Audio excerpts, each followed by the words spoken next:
Hi, Diane.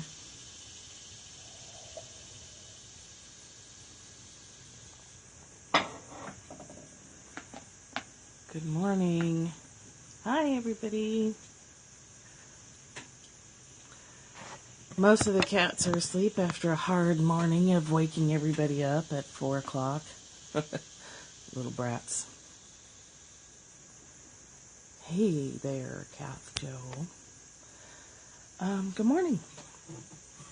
Let's see here. So we are doing our daily reading from the book Holy Shift by Robert Holden. Good morning, good morning. And what I've noticed now that I've been sticking with reading A Course in Miracles is that the concepts are sound and will definitely change your life. But the book doesn't give you practical tools on how to implement it. Like, it's one thing to say, get through your day without judgment. Oh, hello from Ireland. My only Ireland story is I was engaged to a guy from Bangor. That didn't work out, but everything happens as it should. But I did get to know a lot about at least Northern Ireland during that time. Pretty interesting. And that is the one country I would go to if I had a ticket to go anywhere. So hello. Good morning. So Course in Miracles, good stuff, life-changing stuff. And we're doing our daily readings, and I'm going to start including, and I have been anyway, but I'm just going to start actively including some information on how to use this stuff. So just thinking about it and not taking it out into the world isn't going to impact your life as much as, just reading it and thinking about it's not going to create the kind of change you're probably looking for. Maybe you're not looking for that, but I'm about, let's use this stuff. Stuff in books that only stays in your head, to me, is not very useful. So let's get started with today's reading. And again, this is from Holy Shift by Robert Holden. In case you don't know, my name is Michelle Wolf. I'm a coach for healers and helpers, sensitive people, animal rescuers, people like that who have hard jobs, sensitive, that impact them and may not practice self-care very well. I'm a desire map facilitator. I'm a writer. My books are on, most of them are in Kindle version on Amazon. I have one traditionally published book of poetry. Don't buy that one because the publisher is ripping people off. I have the rights back. I just got to reformat it and republish it. But I do have books on Kindle. This is my basic information where you can find me. I'm a Reiki master and portrait artist. Wolf Den Press is my Facebook page. That looks kind of blurry to me. CaddyshackDesigns.com is my website. And across the top has everything that I do. Young Living, essential oils, and whatnot. But let's get down to the fun stuff. So, today's reading is for August 31st. Oh my gosh, we're wrapping up the month. A dream of judgment came into the mind that God created perfect as himself. And in that dream, heaven changed to hell, and God made enemy unto his son. How can God's son awaken from the dream? It is a dream of judgment, so must he judge not, and he will waken.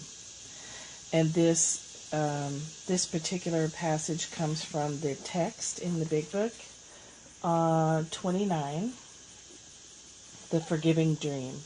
So we'll read a little bit more out of that in just a second. But let me reread this in practical language. So, a dream of judgment came into the mind that God created perfect as himself. So God created our minds the same as his or hers. And in that dream, heaven changed to hell. And heaven changes to hell when we start judging. We have heaven, we create hell when we label and we judge and we start creating our stories about our lives. Oh, there's one of the cats. He's the sweet one. He doesn't wake people up at 4. How can God's son awaken from the dream? The only way to awaken from the dream is to learn to stop labeling and slow down judging. And judging and labeling can be used somewhat interchangeably, because we're taking in information into our eyes and we're attaching labels / judgments to them. So it's good or bad. We like it, we don't like it. It's pretty, it's not pretty. And when it's people, we like that person, we hate that person. We're doing that all day long, and that's how we stop the dream. It is a dream of judgment. So must he judge not, and he will waken. So when we stop judging, the wind is flipping a crystal up there, and it's slapping me with a rainbow. I'm being rainbow slapped. That's pretty cool. We will waken when we stop judging. Hi, Jill. The only way to waken from the dream we create that is hellish is to stop judging. That's what the Course says over and over again. A dream of judgment happened. In that dream, heaven turns to hell. The only way to awaken is to stop judging. What the Course, I don't think, tells you is how to do that. I mean, that's very difficult to do in a practical sense on a daily basis. One technique that I've used to help with that is when you do Buddhist meditation, you learn to label your thinking as just thinking. So you learn to step back from yourself and recognize when you're just thinking, and you just say that, oh, I'm just thinking. Or actually, you don't even say I'm, you just say thinking. So that you learn to recognize that the thinking mind, the mind that's attaching all these labels and judgments that turn our heaven into hell, that's just what it does. Hi, Lady Brianna. It's just what it does. The thinking mind thinks, and there's no need to attach to it. There's no need to add to it. When we are in a traffic jam and we're like cursing, the entire world, we can learn to catch ourselves and stop. So, as we're going through this book, I'm going to start talking about how to do this. So, if it says, today's reading, it is a dream of judgment, so he must stop judging and he'll waken. We'll waken when we stop judging. How you do that is this practice of, first of all, catching yourself judging, and then choosing to mentally step back from it. Good morning! It's so fun seeing everybody, following everybody from Jess Carlson over to Sarah Ballard, and then seeing y'all here. It's fun, isn't it? I get to recognizing names better. It's an enjoyable process, this Periscope thing. I'm really liking it. Yeah.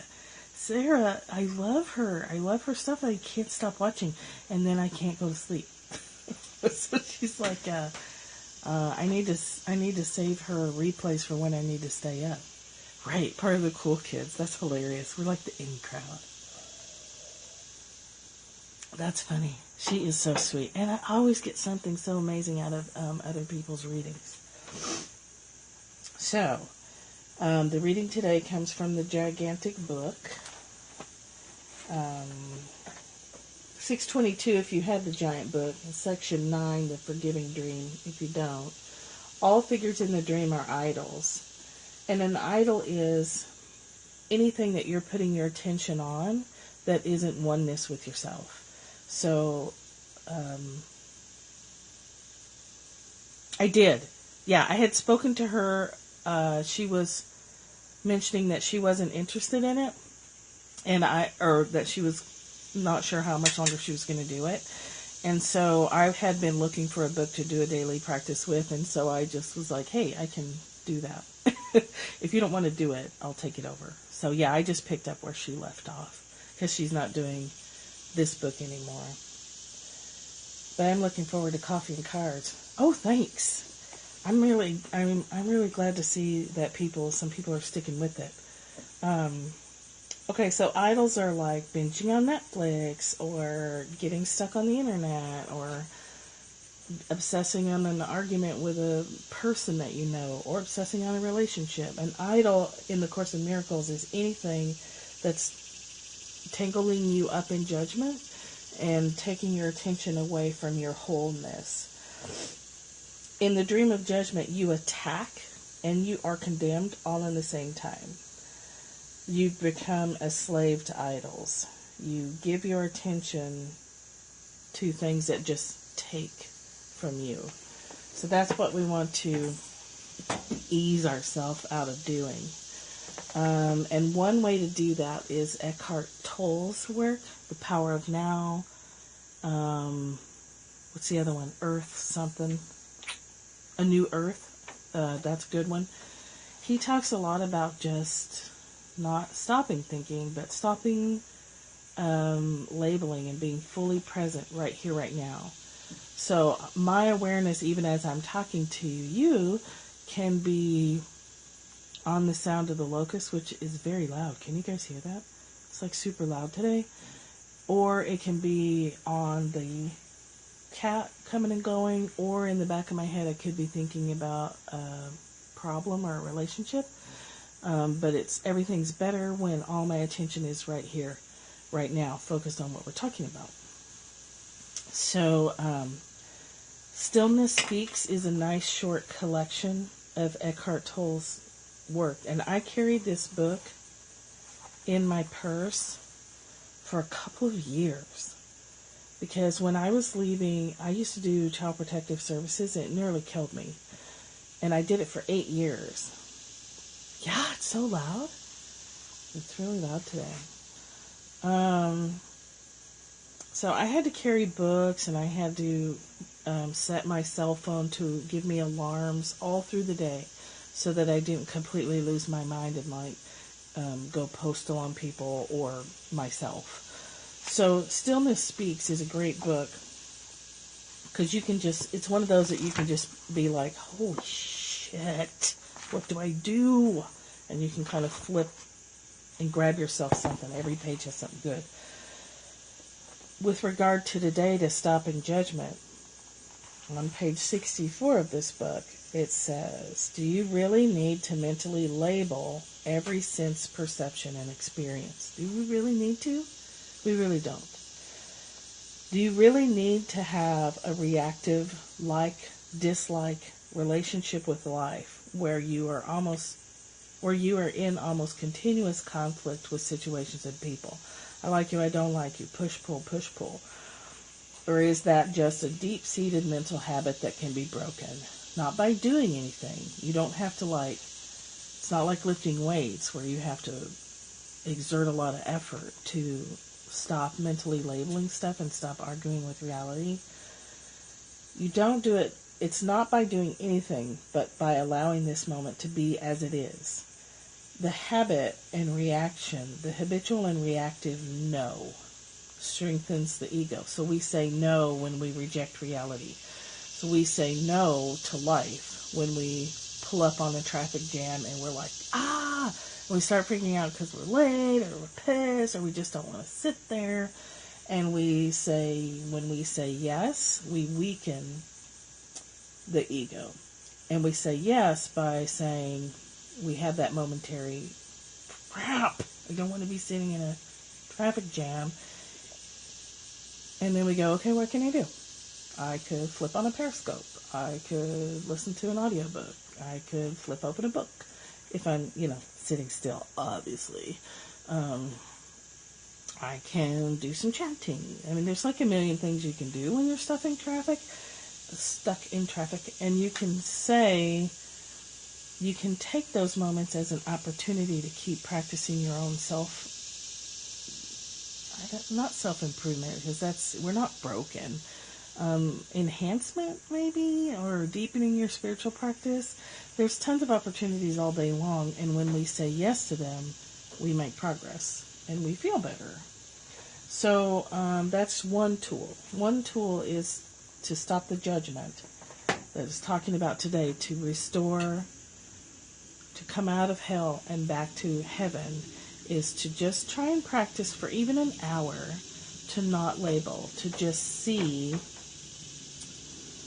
even a book and not put a story to it. Like, oh, I remember that book and I used to read it in my truck and when I was having a bad day. You just don't even do that. You're just like, look, and no more than that.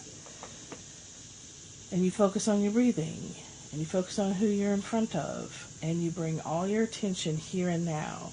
Somewhere in one of his books, he says to ask yourself, what's wrong with this moment? Like, why do I feel a need to escape this moment? There's nothing wrong. And if I'm here now, if I'm all here now, then this moment may bring me an incredible gift. We can't get those gifts if we're not present to receive them. You can't be given presents from the universe if you don't have your hand open. And too many times we have our hand clenched against reality and what's happening. Do you guys have any questions? This is a pretty short one today. Some of them are a little longer and more complex, but today is like, don't judge. God made your mind perfect. If your mind's already perfect, judging and creating stories and liking, disliking, yeah, it's interesting to do. Like, to try to get through an hour or even a whole day without, hey, Mom, Blue Bobcat's my mother. So, we were talking about Eckhart Tolle's work, Tolle, I never know how to say his name, about not labeling and being present, fully present now. Hard to do, but it's so worth it. You'll learn so much about yourself when you start observing how much time you spend in any given day judging and labeling. Like, dislike, pretty, not pretty. You know, I like this, I don't like that, I sort of like this, I really don't like that. I mean, we just talk to ourselves all day. Bit by bit, moment by moment, absolutely. If you can, that would be my invitation to you today, is to practice hearing, not necessarily even stopping, but practice hearing how you label and judge all day long. It's a normal human mind. Our minds function that way for a reason. We need to know what's good and bad. When we depended on plants to survive, we needed to know which plants were good and which plants were very, very bad. But we then take that and layer it over our whole entire lives, and we don't need to do that.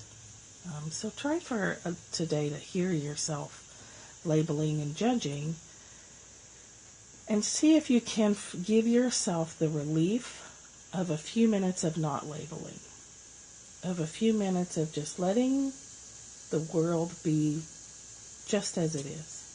Just give it permission to be just as it is without attaching a story to it. That's my invitation to you for today. And if you guys have any questions, you can throw them up there, or I'll be back this afternoon because today's my Monday. Just thinking, it's a profound practice. It sounds so simple. Well, just don't attach a label to it. It's very simple and very complex all at the same time, as most of this stuff is. It's tricky. It looks simple, and you're like, oh, I can do that. And then you start to do it, and you're like, oh, this was kind of hard. So there's that. Monday's the day I talk about a tool to shift your mood. So we'll talk about that. I'll be back later this afternoon with that. And I'll be back so we talk about an oil on Mondays and a tool for mood shifting. The oils I'm going to talk about later today are finance. Who doesn't want some of that? And basil. I got this basil as a promo, and I was like, ew, basil? Yeah, I kind of want that. But actually, when I researched it, it has a lot of lung supportive stuff, and lungs are, I need a lot of lung support. So we'll talk about that later this afternoon. Practice going through your day without labeling, or just at least watching yourself label, and see how it goes. And if you're around this afternoon, let me know how it's working for you. And I'll see you again tomorrow for the start the month of September with our reading. And thank you for the hearts. Thank you for the shares. Thanks for coming and hanging out with me. It's always more fun to do these things in a group. I'll be here every day anyway, but it's always nicer to see you guys. Have a wonderful, wonderful day.